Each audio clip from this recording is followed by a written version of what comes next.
กวนจักเป็นเจ้าพังกาเล่งพอหาเสียงควายหาบ่ได้ดีหลีคนในโลกีไปเตียงย่อมคว่ำยังแพ้พันการว่าเฮาดับขันหน้าด่วนสันบ่ตั้งมั่นยาวไปโคงเวียงใจใหญ่กว้างเตียงบ่มีเจ้าจ้างเสวยสีเจ้าปุรีไพราชตั้งอามาตเสนาเตียงเววาเย้าเยือกเกิดความเขือกโกลาโหนจุมลี่ปนต่างดาวอันหัดห้าวจบทองที่มาป่องโลบภาพเกณฑ์ขณะปราวีเอาเจ้าปุรีไพรใต้ไปเป็นขาใจเมืองมันกวนนาเร็วปันนาตกแต่งตามพิมพ์แป้งเดิมมาเฮือราชธิดาจูผู้ใดมีกู้เตรียมคิงไว้เปิ้งปิงไปนาฮือไพรฟ้าเย็นใจ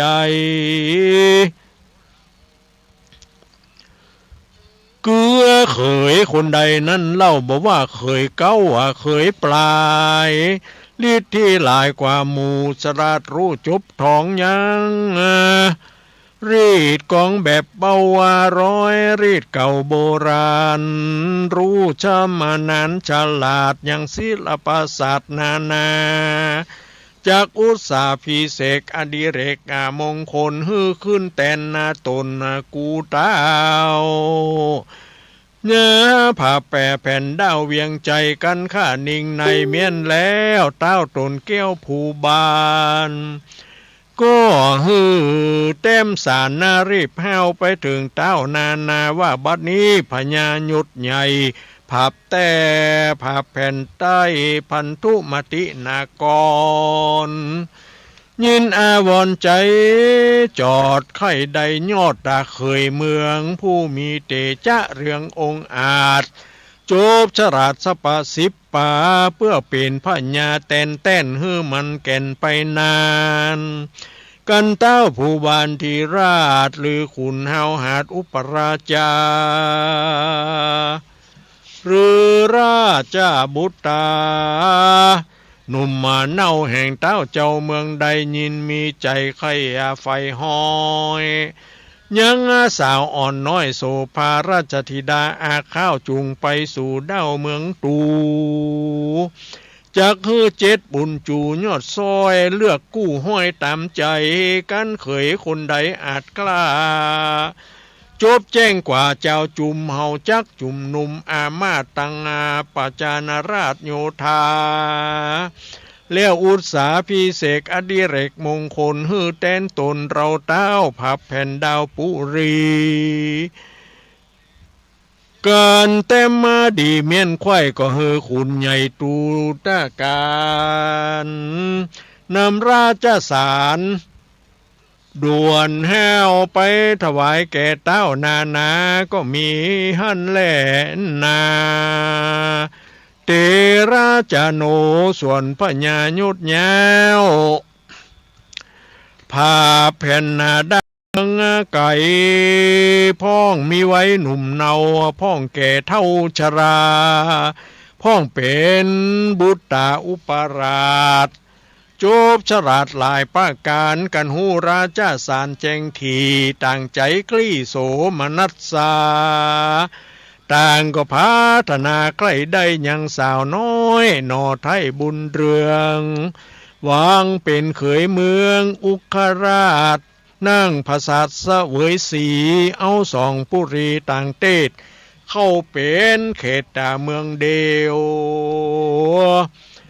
ต่างรีบเร็วด่วนห้าวตะลงเครื่องเต้าเจียงคานประดับอลังการหลายสิ่งย่อมก้ายิ่งปิงแป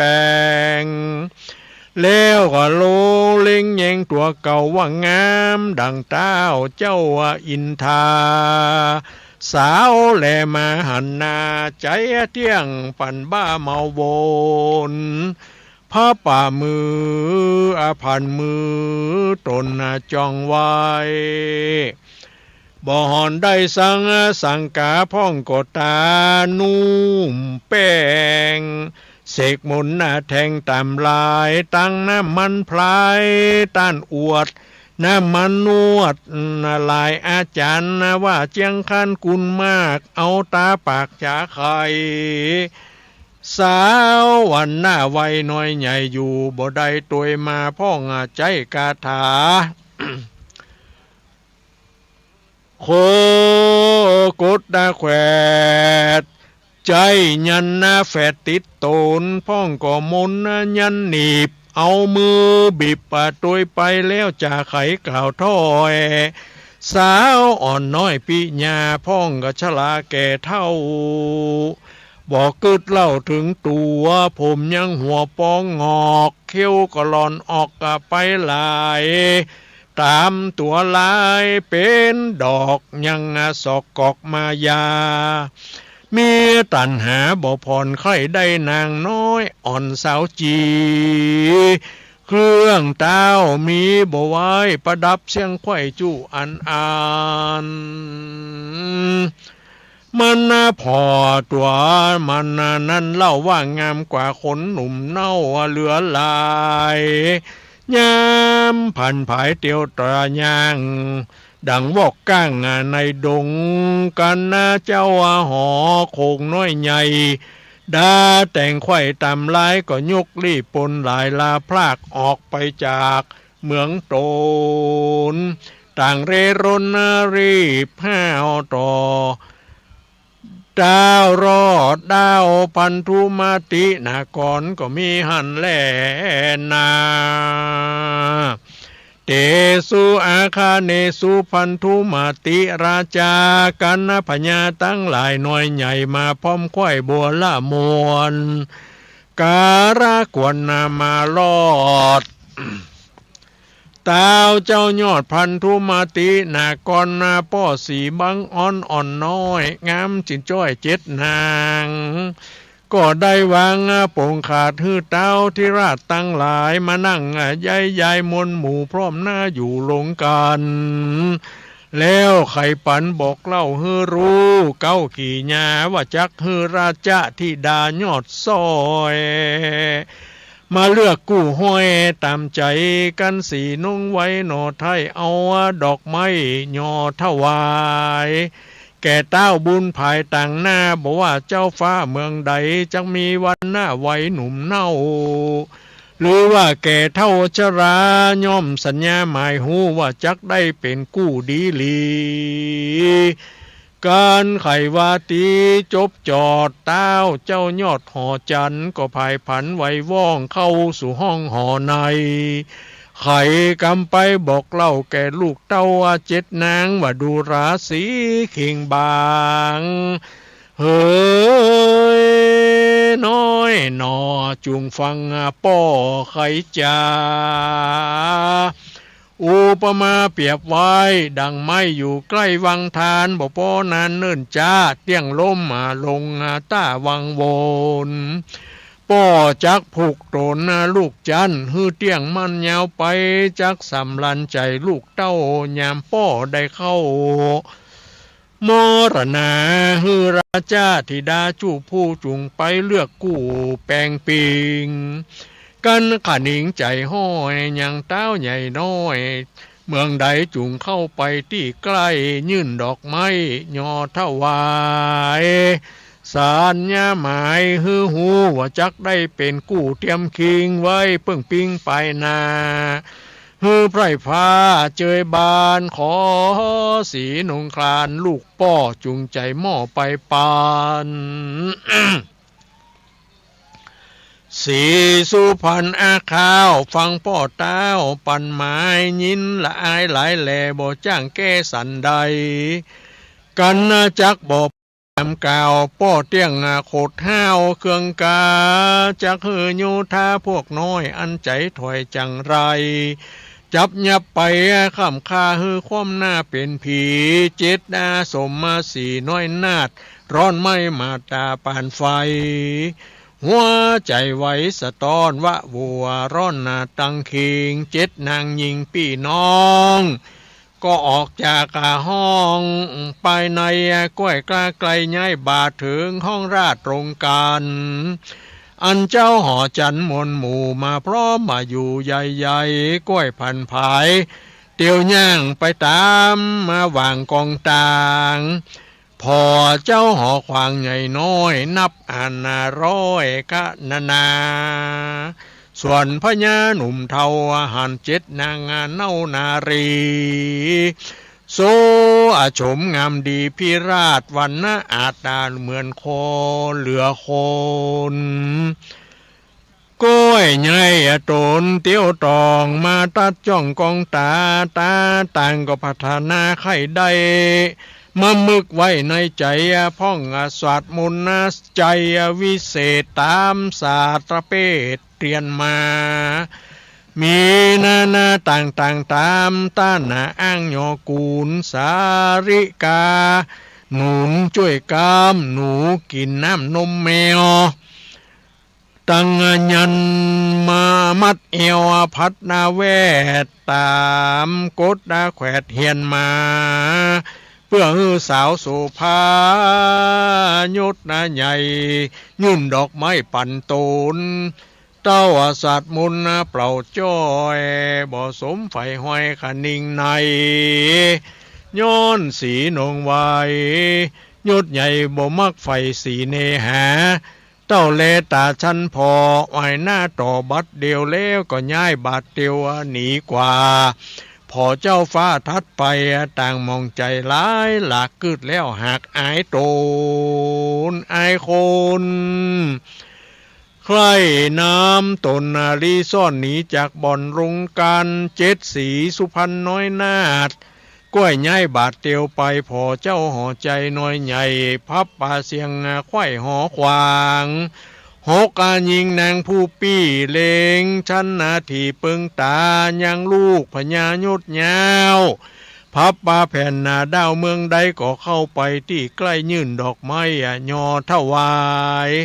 คนตั้งหลายมวลหมู่ก้าอันอยู่ลงกันต่างก็ปากันโห่ร้องสนั่นกองห่อใจส่วนสีนงไว้น้องล่าอันมีชื่อว่าวิมาลาพอพญาหนุ่มเท่าอันเป็นเต้าเจ้าเมืองไก่บ่เปิงใจสักกาดพอแล้วหากปุ่นจังใจบ่หวังใครได้เอามาอยู่ใกล้เตรียมมาตนจิงถอยโหนปีกปอกอ้อยนาออกคืนมาแล้วตุนสากราบไหวบอกปอกเต้าไทยตามมีก็มีหันแหล่นา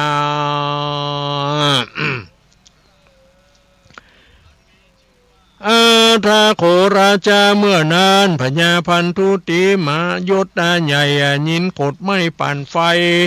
เต้าแปลงใจตั้งมั่นอดยืนกั้นขันตีบ่ไขว่าตีด่าว่ายังลูกล่าขิงพาย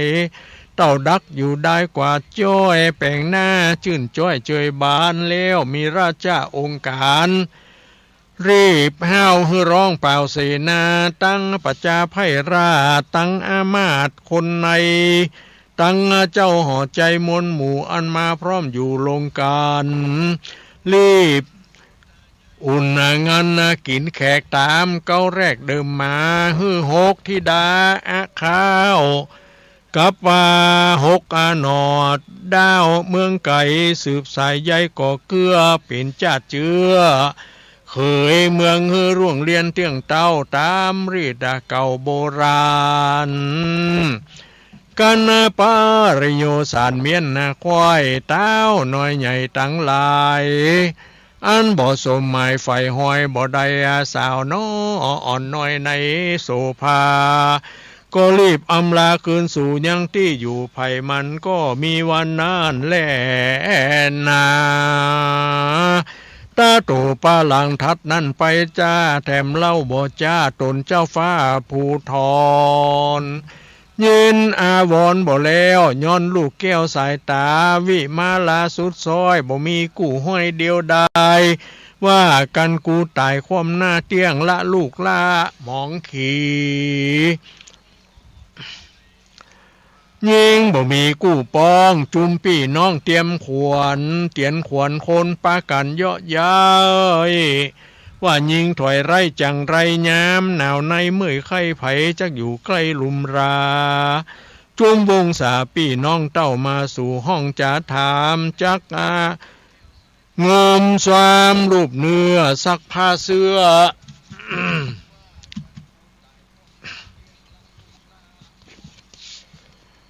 ขวาใบแต่งปัจจัยเข้าน้ำเพื่อกินเจ้าข้ามาหรือมีเต้ามาแล้วหนีรีบเฮาปอกสู่เด้าไผ่มันรั่วกวนนาเร็วปันบ่จ้าฮือลูกล่านางหญิงมีกู้ปิ่งแนบข้างหือสมไฟอังขาดิ่งหมายกันกู้ตายจากห้องบ่ได้อ่วงข้องอะไรการขานิ่งในเมียนจอดเต้าเจ้ายอดภูบาลก็มีราชาองค์การผงขาดฮืออามาตต่างตาตีสัญญาเปล่าร้องไปขั้วห้องเวียงใจฮือคนในอามาตประจานราชหลวงลายอันเป็นคนใจจูบผู้บอกว่าอยู่แดนใดจักมีไว้หนุ่มเน่าหรือว่าแก่เท่าชราแม่นมีแข้งขาขาดตาดวนองค์กะบอดทวน12คนปุ่มปองต้องใหญ่คนเหงาใบปาลาคนมีตามืดบอดบ่แจ้งสอดหันโหนหรือเป็นคนฉลาดจบศิลปศาสตร์มนต์ยำคนตัวดำต่ำเตี้ยคนง่อยเปียเสียขาคนอนาถากันอยากทุกข์ลำบากเครื่องขี่ตั้งกะหะบดีป้อกาฮือมาพร้อมหน้าจอมกันโดยเร็วปันรีบห้าวจอดอยู่ดาวลานหลวงคนปันปวงไก่ใกล้รู้แจ้งไข่สัญญาต่างอาโสมนาสาหลายหลักจู้ผู้หักขนิงหมายว่าตัวบุญป่าหลายกว่าหมู่เที่ยงได้อยู่เป็นเคยแล้วลวดลายเลยเป็นเต้าผ่าแผ่นดาวปาลาจิงปากันมามนหมู่พร้อมนาอยู่ซับปันก็มีหันแล่นา การคนใจน้อยใหญ่มาพร้อมข่อยบัวระมวลนากาละกวนมารอดเต้าเจ้ายอดภูบาล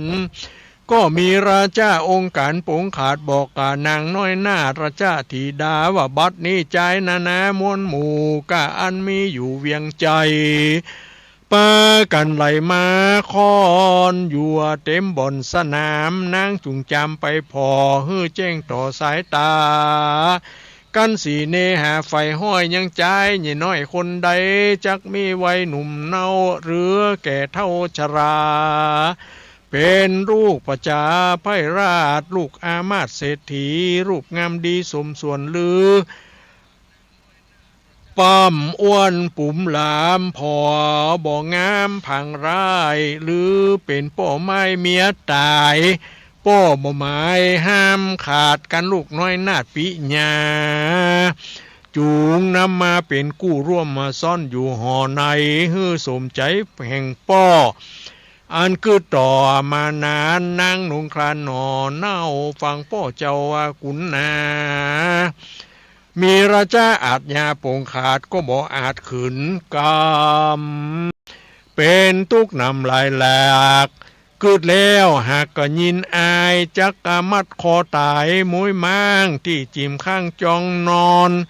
ก็อาวรกึดรอดถึงพ่อแม่ยอดสองขาได้อารุมราเรียงไว้บ่ทันได้แตนกูลบาปจักหนุนติดต่อโถมปั้นป้อตวยไปจริงตัดใจปงขาดบ่ป้านางนาดกัญญามีนำนามนหมู่ไปเป็นกู้จอมโตนก้อยเตียวหนย้ายบาทจากพระศาสตร์ลงไปก็มีวันนั้นแลนานี่ที่ตังขีญาสั่งวันนาวิเศษจ่าห้องเหตุส่วนนะเปะคำผูกทวนสีปางพญาจีปงวางฮือสีคิงบางลูกน้อยเลือกกู้ห้อยเตรียมคิงจักสมขนิ่งไฟอ้างหรือวิตว่างเสียทรงตาวันลงบ่ายใจพ่องก็ไข่ง่าย เมื่อเหือนโย้อนใจเฟื่อนบดตั้งเฮาจริงขอยังเป็นคราวก่อนก้อยฟังแนวหนาวไปหน้าผูกที่ห้าก็ยังมีฮือรอฟังไปในวันพัดหน้านั่นจุงจักมีเตี้ยงแต่ดีหลีเล่นาก็บังคมสมเรศเสด็จแล้วเจ้านี้ก่อนแล้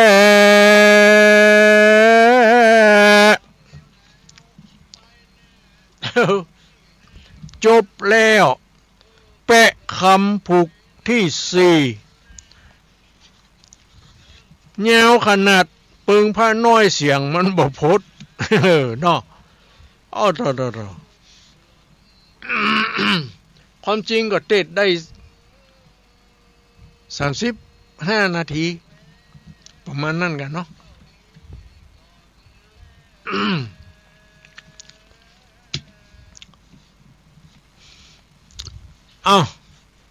เอาปอนใครจะกวดน้ำก็กวดเอาคนเดียวผาธนาเอาคนเดียวกรรมักกรรมผาธนามันเป็นสิ่งสำคัญมันเป็นเจตนาที่เฮาจี้บอกว่าเฮาทำบุญ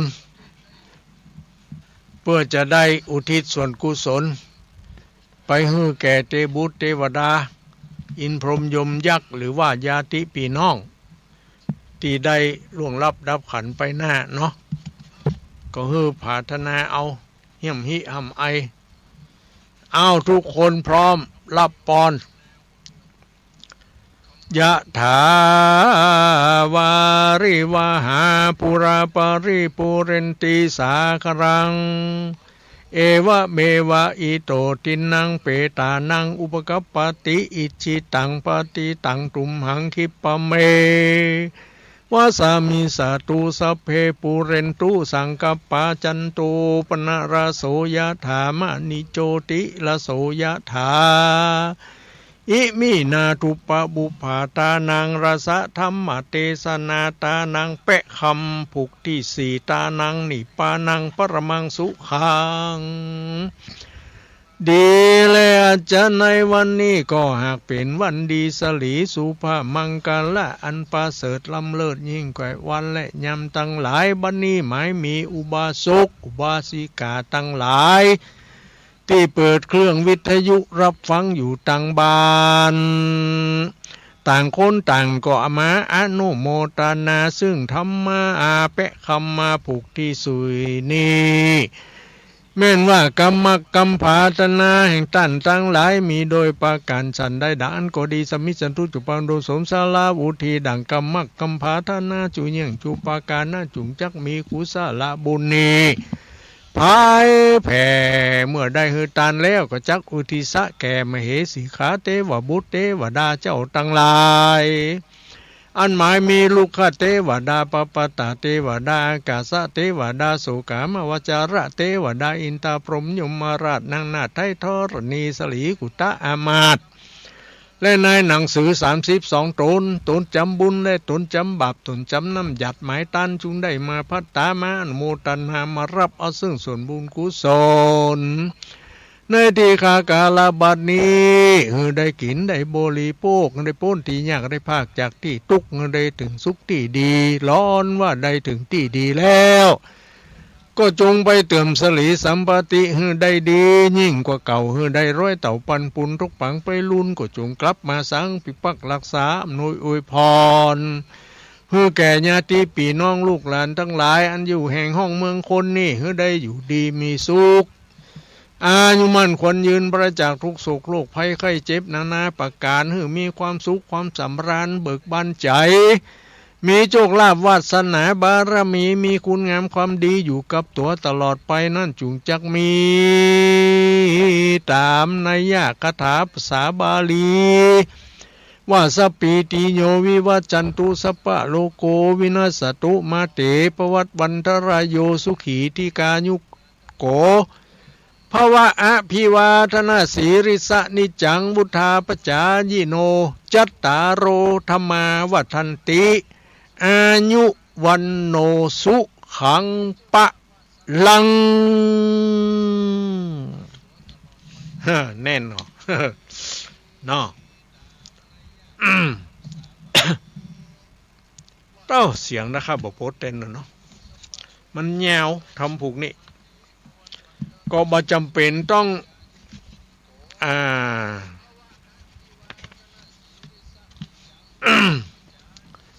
ว่าบรรยาย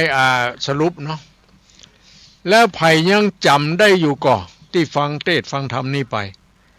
ที่ว่าพี่น้องตั้ง5 คนน่ะเขาป้ากันไปเป่าโยนลงในลงน้ำเพื่อจะให้เป็นอาหารของป่าและเต่านะทีนี้เขาป้ากันโดดลงน้ำแล้ว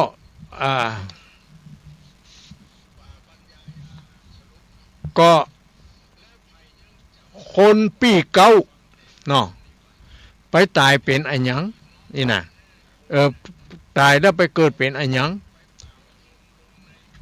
คนที่2เหรอไปเกิดเป็นอันยังคนที่3ไปเกิดเป็นอันยังคนที่4ไปเกิดเป็นอันยังคนที่5ไปเกิดเป็นอันยังไผยังจำได้โทรมาเลยนะบอกสักคนก็ได้จะเอาคนใดก็ได้ถ้าไผตอบถูกตอบได้นะ ว่าปีคนเก่าตายแล้วไปเกิดเป็นอันยังนี่นะเป็นนั่นเป็นนี่เดี๋ยวจะมีรางวัลให้ รางวัลนั่นวิทยุทรานซิสเตอร์1 เครื่องนี่ถ้าตอบถูกก็จะได้ถามว่าอยู่บ้านเลขที่เท่าใดบ้านอันยังตำบลหยังอำเภอจังหวัดอันยังนี่เนาะเดี๋ยวจะส่งพลังไปรษณีย์ไปให้พัสดุไปรษณีย์เอาเปิดโอกาสแล้วโทรเข้ามาได้เลยแล้วมาตอบปัญหานี้ว่าคนผู้ปีตายแล้วไปเกิดเป็นอันยังคนที่2ไปเกิดเป็นอันยังคนที่3ไปเกิดเป็นอันยังคนที่4ไปเกิดเป็นอันยังคนที่5ไปเกิดเป็นอันยังถึง5 พี่น้องตายไป ก็ว่าบ่มีไผ บ่มีไผสักคนก็ให้เนาะเอาเปิดโอกาสให้เธอโทรเข้ามาได้เลยตอนนี้บ่ตอบปัญหาก็ได้จะโทรมาแจ้งผลการรับฟังว่าเมื่อคืนนี้รับฟังเป็นจะได้นะเนาะ ชัดเจนดีกว่าอย่างใดพ่องเนี่ยสายแรกมาแล้วถ้าสายแรกมาแล้วเจริญพร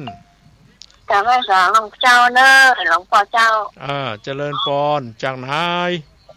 แม่ไรเนอะฟังอยู่แม่ไรบ้านสันทรายนี่กะเจ้า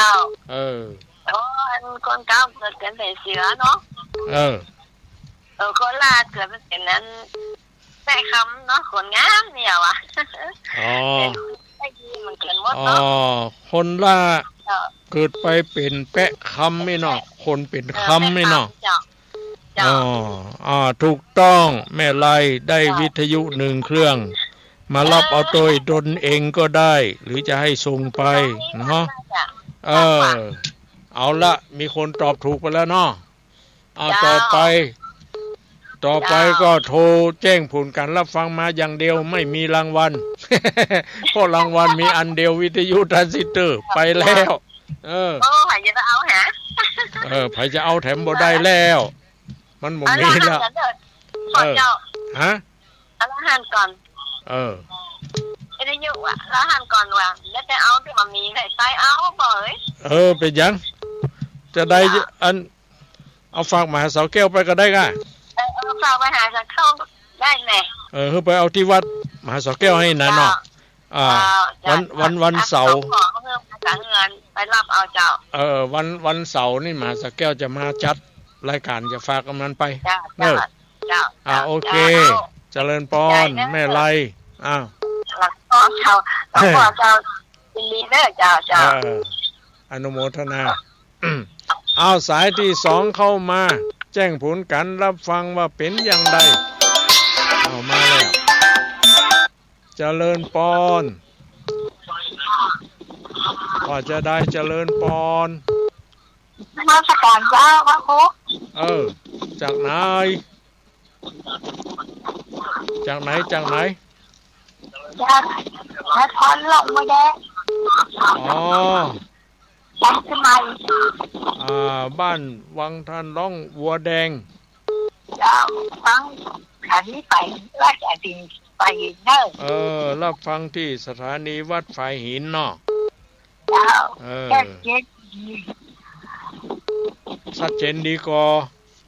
เจ้าชัดเจนจะเรียก ดีเนาะแม่เนาะฟังคนเดียวกันครับว่าฟังกับลูกกับหลาน นอนฟังคนเดียวนี่ นอนฟังเนาะสบายได้ เอารับดีฝันดีเนอะอายุมั่นขวัญยืนดีมีสุขเนาะ เจ้าเจ้า เจริญพรเอาสายต่อมา เข้ามาได้เนาะมาแล้วเจริญพร เจ้าแก่พระชาเจ้าทุลุงแม่สุกแก้วศิลปรสิทธิมันงงละปุนเนอะแม่สุกแก้วติดตามอยู่เนอะเจ้ามาตามจ่ายแรกกับกำแต่โอ้เกิดพี่ไอ้เก่าไปเกิดเป็นเสือรักษาป่าคนรุ่นสองไปเกิดเป็นนาคคนรุ่นสามคนรุ่นสามหรอคนรุ่นสามไปเกิดเป็นอะไรอย่างไรแล้วคนที่สี่ฮั่นไปเกิดเป็นเตบดาคนที่ห้าไปเกิดเป็นแปะคามยังคนที่สามมาได้เนาะคนที่สามมันลืมไปแล้วอย่างที่ย่างจังย่ำไก่น้อยเจ้าโอ้โกดอย่างไรก็มาตีเนี่ยเจ้าแต่มาได้ก็สักคำได้เจ้านึกว่าจะได้วิทยุมาฟังทุลุงอยู่เจ้าแต่มาได้สักคำเจ้าเอาไว้จ่าเด้อทุลุงสาธุเจ้าประเดี๋ยวนี้ประเดี๋ยวนี้มันยังคนที่สามเนาะเจริญปอนแก่ไรสัจเจ้าตะลุงอันนี้ไผ่นี่เสมอปุ้นกะสมตองสันปะตองจมตองสันปะตองเจ้าสันปะตองแม่ฟังชัดเจนดีเนอะตะลุงชัดเจนดีเนาะฟังฐานนี้ไหนเด่นดินเจ้าเด่นดินถิ่นล้านนาเด่นดินถิ่นล้านนาไอ้เนาะขอบใจอนุโมทนาเนาะเจ้าพี่น้องคนที่สามไปเกิดเป็นอะไรอย่างตอบมาได้ก่อนโอ้เนอะรับฟังดันเถอะเลยบอกสกรรมได้เจ้าฝนตกตะลุงโอเคฝนบ่ตกสบายต้องฝนตกแน่ตกตกหน้าก่อนักเหมือนกันเจ้ามันเย็นเห็นบ้องมันบ่ลมตกฝนตกบ่ได้เนาะเจ้านั่นเจ้าตึงเย็นดีสบายดีสายต่อมาสายต่อไปมาแล้วเจริญปอนภาษาเจ้าตะลุงคาเครียดอันนี้แม่อินเสมอใส่เจียวต้อเป็นเครื่องไม้แล้วก็น่ากะชัดเจนเท่าวันนี้แล้วชัดเจนดีไม่วางเรดิโอนะเจ้าไม่วางเรดิโอเนาะเจ้าชัดเจนเครื่องไม้ประชดชัดจังรถออกเจียวมากวันนี้แต่ พี่น้องคนรุ่นสามไปเกิดเป็นอันหยังตอบได้ก็ มาตัดฟังสักคำเนอะ หม้อ เจ้า แล้วไป เจ้าก็ฟังว่าโดน ถ้าคนใดถ้า เจ้า เจริญพรเจริญพรถ้าคนใดตอบได้ว่าคนที่สามไปเกิดเป็นอันหยังนี่นะจะมีวิทยุอีกหนึ่งเครื่องเนาะให้เจริญพร เจ้าสัตว์เจ้า จังไหน อันเจ้าไหวเป็นเด็กถามนี้มีปัญหาเจ้า ว่าได้ฮะ อันทีหนึ่งฮะ ถามปัญหา อันนี้นี่ที่ไหนนี่เจ้า ที่ไหน เจ้า อันนี้ที่ไหนที่อันที่ตุลุงว่าทั้งตามมันก็เจ้า แม่นแล้ว เจ้าเจ้าจะถามปัญหาอีนะ ถามปัญหาหยัง จะตอบปัญหาตอบปัญหา ตอบปัญหาคนที่สามไปเกิดเป็นอันหยัง คนที่สามเกิดเป็นหุ้งเจ้า เป็นรุ่ง เ เป็นหุ้งที่ย่ำไก่น้อยนะคะ เจ้ามันบอก ถูกต้องได้วิทยุอีกหนึ่งเครื่องบอก เจ้า ที่อยู่มา โอ้ที่อยู่มาของแม่สุพรรณกุลศรี แม่สุพรรณ กุลศรีเจ้า ฮะ แม่สุพรรณกุลศรี กุยกะกุล กุลกออุรอกุลเจ้าก อุนอกุลศรีสอคอสลาร อกุลกุลศรีเจ้าอัน สีนี่สอคอสลากะ สอขอสลาเจ้าสอขอสลารอเรือเจ้า สระอี เจ้า กุลศรี กุลศรี บ้านเลขที่ บ้านเลขที่189ตำบลดงมะดะ ตอดงมะดะ อำเภอแม่ลาว ดงมะดะ เจ้าอำเภอแม่ลาว อำเภอแม่ จัง ลา หวั ว ดเชียงราย อำเภอแม่ลาวจังหวัดเชียงราย หมายเบอร์โทรเบอร์ไปรษณีย์รหัสไปรษณีย์57250เจ้า57250เจ้า57250นะ57250เบอร์โทรศัพท์เบอร์โทรศัพท์086 913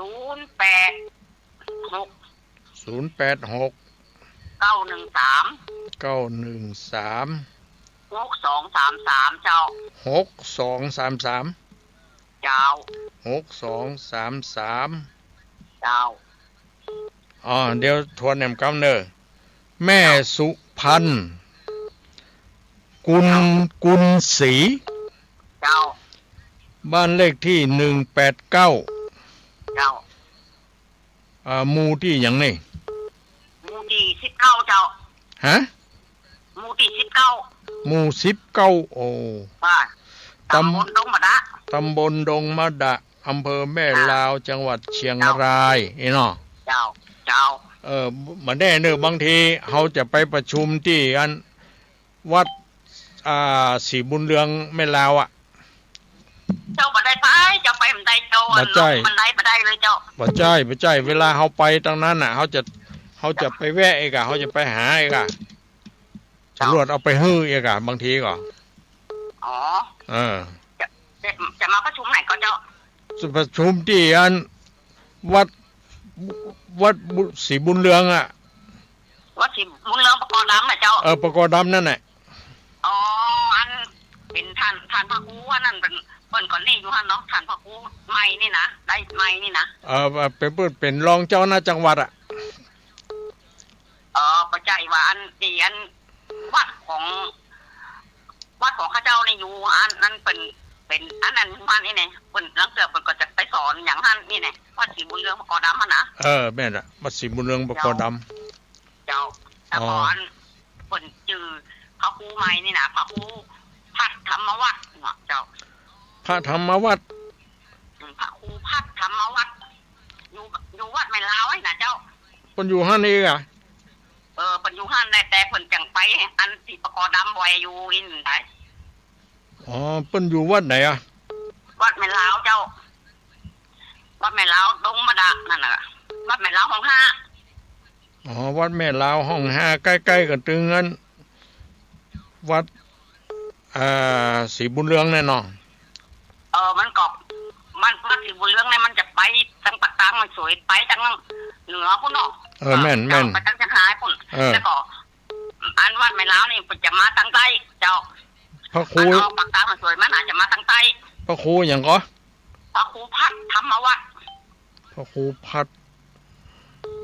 ธรรมวัดท่านนี่ก็เอาฝากคนท่านอีกก็ได้นะเจ้าธรรมวัดพระครูพัดธรรมวัดพระครูพัดธรรมวัดเจ้าวัดแม่ลาววัดจากไปยันกอดำบอยอีนั่นเนาะวัดแม่ลาววัดแม่ลาวของห้าร่องห้าเจ้าแม่ลาวร่องห้าท่านนี่ก็เอาฝากคนท่านก็ได้อีไหนเวลาไปมาได้เวลาเอาลงมาได้เวลาเขาเข้าไปที่วัดแม่ลาวท่านก็ได้เอาไปฝากไว้ท่านเอาไปท่านวัดท่านแม่ลาวท่านก็ได้เจ้าได้เลยโอเคเนาะเจ้าสาธุเจ้าสาธุเอาสายต่อปลาสายต่อมามีกอจา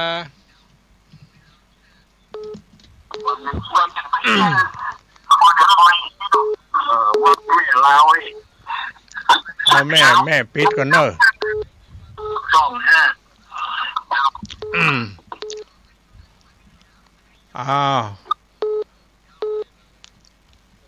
แม่วางก่อนเนาะวางสายเนาะวางสายเลยแม่คนอื่นเพิ่งจะเข้ามามาแล้วเจริญปอนไหว้ศาลหลวงพ่อเจ้าแม่ฉลาดเจ้าแม่ฉลาดเจ้าว่าไงฝนชัดเจนดีนะเจ้าชัดเจนดีเนาะฝนตกก็ฝนตกเจ้าเดี๋ยวฝนตกเนี่ยฝนตกฟ้าห้องสิฟ้าห้องแดมเจ้าเป็นอย่างเอาอยู่ในบ้านในจองปลอดภัยเจ้าถ้าอยู่กลางตรงกลางนาได้มาแน่อยู่ภายใต้ต้นไม้ก็มาได้ฟ้านั่นแหละเอาขอบใจเนอะอนุโมทนาเจ้าสัตว์สุเจ้าอยู่ดีมีสุขเอาสายต่อมา